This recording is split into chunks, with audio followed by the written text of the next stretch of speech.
Hello and welcome all. सभी का स्वागत। आज के लेक्चर में हम लोग atomic structure and wave mechanics का सेकंड पॉइंट देखेंगे, थर्ड पॉइंट देखेंगे एक्चुअली, कॉम्पटन इफेक्ट और उसकी स्टेटमेंट और एक्सप्लेनेशन। ठीक, ये सारी चीज़ें हमें देखनी है। तो स्टार्ट करते हैं आज के लेक्चर को और देखते हैं कि कॉम्पटन इफेक्ट क्या होता है, उसकी स्टेटमेंट और एक्सप्लेनेशन। पॉइंट बाय पॉइंट हम क्या करेंगे, एक एक लेक्चर में देखते चलेंगे आगे। ठीक है, तो हमारा यूनिट का हम नाम लिख देते हैं atomic structure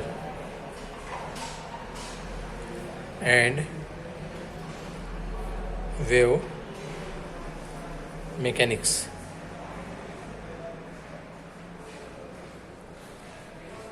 atomic structure and wave mechanics. ठीक है, तो इसके अंदर में पॉइंट दे देंगे, पॉइंट को देंगे कॉम्पटन इफेक्ट। ठीक है, तो इसकी स्टेटमेंट और एक्सप्लेनेशन देखना है हमें। ठीक है, तो पहले तो स्टेटमेंट के बारे में देखेंगे। ठीक है, साइंटिस्ट कॉम्पटन ने 1923 में क्या किया था कि एक क्वांटम थ्योरी के लिए है ना प्रूफ दिया था, क्वांटम थ्योरी के लिए या फोटॉन थ्योरी के लिए, है ना। तो उसने नोबेल प्राइज भी जीता था 1927 में, जो कि कॉम्पटन इफेक्ट से जाना जाता है, जिसको हम कॉम्पटन इफेक्ट कहते हैं। ठीक है, तो उसकी स्टेटमेंट क्या है पहले तो वो देख लें, है ना। तो वो कहता है कि when X rays of wavelength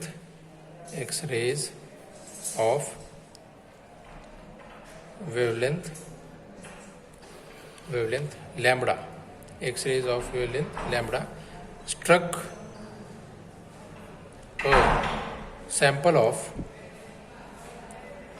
struck a sample of graphite, an electron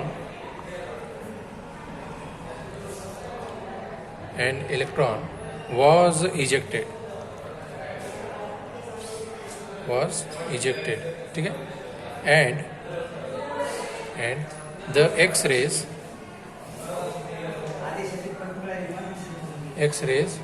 scattered at an angle of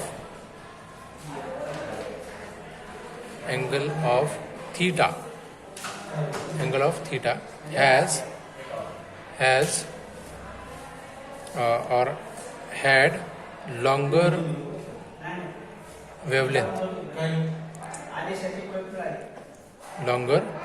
wavelength lambda, है ना। तो यहाँ पे पहले स्टेटमेंट देखें। जब भी एक्स रेज जो होते हैं, है ना, जिसकी वेवलेंथ कितनी होती है, लैम्बडा, तो ग्राफाइट के सैंपल पे जब भी हम स्ट्रक करेंगे तो वो क्या करेगा, एक इलेक्ट्रॉन इजेक्ट करेगा।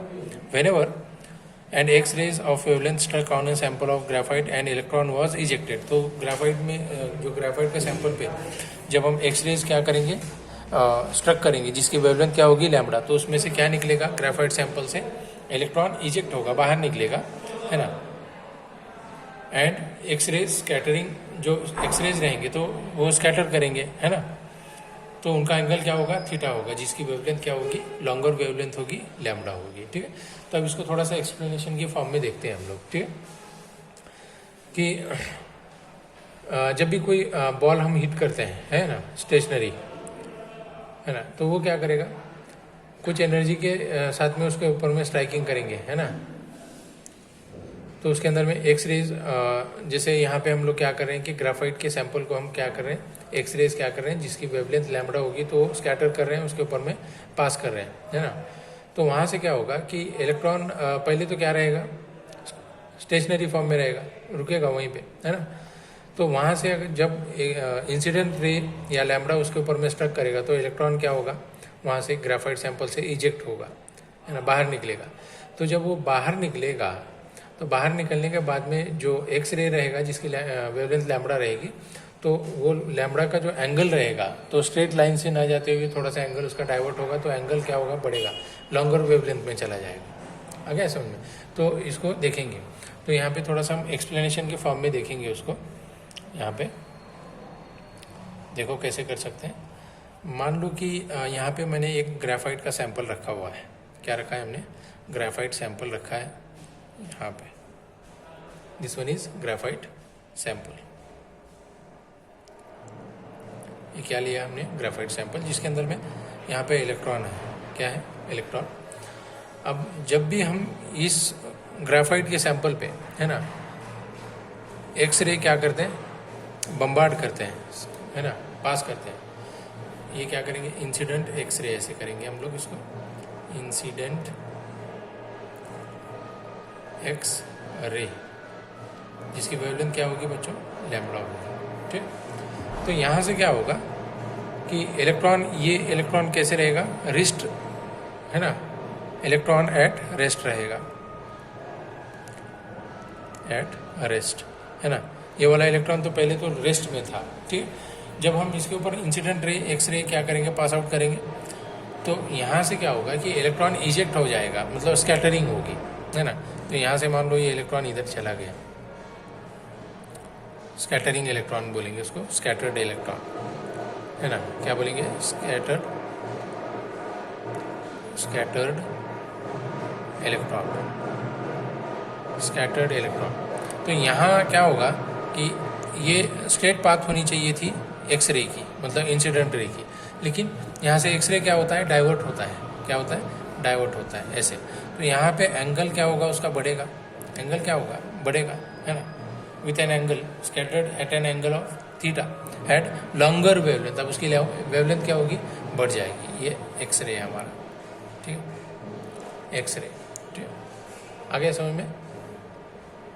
एक्सरे रहेगी। तो यही होता है कॉम्पटन इफेक्ट, है ना। तो क्या बोलेंगे? When ever X-ray of wavelength lambda struck on a sample of graphite, an electron which is at rest position was ejected and the X-rays scattered at an angle of theta, had a longer wavelength. क्या रहेगी उसकी wavelength? कैसी रहेगी? longer रहेगी, जो हम lambda से बताते हैं। ठीक है, तो ये होता है कॉम्पटन इफेक्ट। इसको कहेंगे हम लोग कॉम्पटन इफेक्ट बोलेंगे। ठीक है, इसको क्या बोलेंगे? कॉम्पटन इफेक्ट बोलेंगे। आ गया समझ में?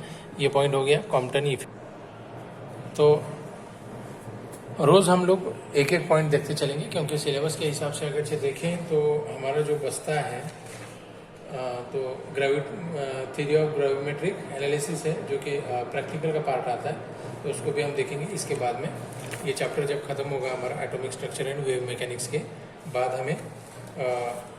हमें वो जो बचा हुआ है ग्रेविमेट्रिक एनालिसिस, तो ये प्रैक्टिकल के साथ में हम लोग देखने की कोशिश करेंगे। ठीक है, तो ये हमारा लास्ट यूनिट चल रहा है, जिसके अंदर में नंबर ऑफ यूनिट्स हमारे 5 हैं, है ना। कितने? 5 हैं। ओके, तो 5 में से ऑलरेडी हमने 1, 2, 3 और 4 का हाफ, मतलब 3.5, और ये स्ट्रक्चर। तो हम चौथा यूनिट, लास्ट यूनिट देख रहे हैं। फिर 5 यूनिट है, 5 में का ये लास्ट यूनिट है हमारा एटॉमिक स्ट्रक्चर। और जो बचता है ग्रेविमेट्रिक एनालिसिस, हम उसको लास्ट में क्या करेंगे? क्लियर करेंगे। ठीक, मतलब जितना एग्जाम को सिलेबस चाहिए, अगरचे आज भी अगर हमारी एग्जाम होती है तो उतना सिलेबस हमने कवर कर लिया है। ठीक है, तो 1 बाय 1 हम थोड़ा करके हम लोग उसको क्या करेंगे? देखते चलेंगे। तो आज के लेक्चर में हमने देखा कि कॉम्पटन इफेक्ट मतलब क्या होता है, उसकी स्टेटमेंट और एक्सप्लेनेशन हमने देखा। तो एटॉमिक स्ट्रक्चर में इससे पहले हमने देख चुके हैं कि प्लैंक्स क्वांटम थ्योरी क्या होती है ना। प्लैंक्स क्वांटम थ्योरी क्या होती है, ये हमने देखा हुआ है इससे पहले ही, प्लैंक्स क्वांटम थ्योरी के बारे में। ठीक है, और अब हमें आगे, उसके आगे देखा हमने फोटो इलेक्ट्रिक इफेक्ट, है ना। क्वांटम थ्योरी के बेस के ऊपर में फोटो इलेक्ट्रिक इफेक्ट कैसे हम लोग बता सकते हैं, ये हमने फोटो इलेक्ट्रिक इफेक्ट देखा था। When a beam of light of sufficient high frequency is allowed to strike a metal surface in a vacuum, electrons are ejected from the metal surface, है ना। तो इलेक्ट्रॉन क्या होते हैं? जब भी हम क्या करते हैं कि high beam of light of high frequency की जब भी लाइट हम क्या करते हैं, कोई मेटल सरफेस पे स्ट्राइक करते हैं, तो मेटल सरफेस से क्या होगा, जो इलेक्ट्रॉन्स रेस्ट पोजीशन में होंगे तो इलेक्ट्रॉन्स वाइब्रेट होंगे और वो क्या होंगे? इजेक्ट हो जाएंगे उस मेटल सरफेस से। तो इसी को कहते हैं हम फोटो इलेक्ट्रिक इफेक्ट, है ना। और जो इलेक्ट्रॉन इजेक्ट होते हैं तो उसको बोलते हैं फोटो इलेक्ट्रॉन्स, ऐसे हमने देखा हुआ है ना। ये photo electric effect on the basis of quantum theory. और आज के लेक्चर में हमने देखा कॉम्पटन इफेक्ट के बारे में और उसकी statement and their explanation with figure. ठीक है, तो आज के लिए इतना काफ़ी है। नेक्स्ट लेक्चर में हम अगले पॉइंट्स को कंटिन्यू करेंगे। Thank you.